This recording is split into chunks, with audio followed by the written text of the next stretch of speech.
যারা দেখোনি তাদের জন্য আমি বলবো যে দাদা একবার যদি স্ক্রিনে আমাদের পুতুল টিভির ভিডিওটা আমাদের প্রোমোটা চালায় তাহলে সবাই একটু বুঝতে পারবে। চলুন সামনে যে আশা করি ভালো লাগবে, কারণ আমাদের প্রথম 6টা এপিসোড হয়ে গেছে। 24 ফেব্রুয়ারি থেকে শুরু হয়েছে। একটা খুব মিষ্টি বাচ্চাকে নিয়ে আমাদের কাজ, প্রথমবার মানে একটা বাচ্চাকে হ্যান্ডেল করে শ্যুট করছি।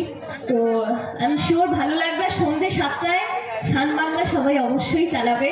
এবং এখানে এত যারা রয়েছে আমাদের মেন অডিয়েন্স যারা, আমার মনে হয় মহিলারাই হয়।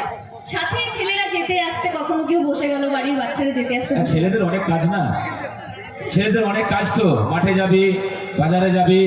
মেয়েদের কি কাজ? সন্ধ্যাবেলা 6টা বাজলে সে টিভি করা। না মেয়েদেরও কাজ আছে অবশ্যই, রান্নাঘরে কাজ করতে করতে কত কাজ থাকে। অ্যাকচুয়ালি বাড়িতে যারা থাকে তাদের বেশি কাজ। আমিও মানে যাই, শুটিং করি, তো আমার দিদি আমার খাবার দাবার সব কিছু নিয়ে যায় শুটে, কিন্তু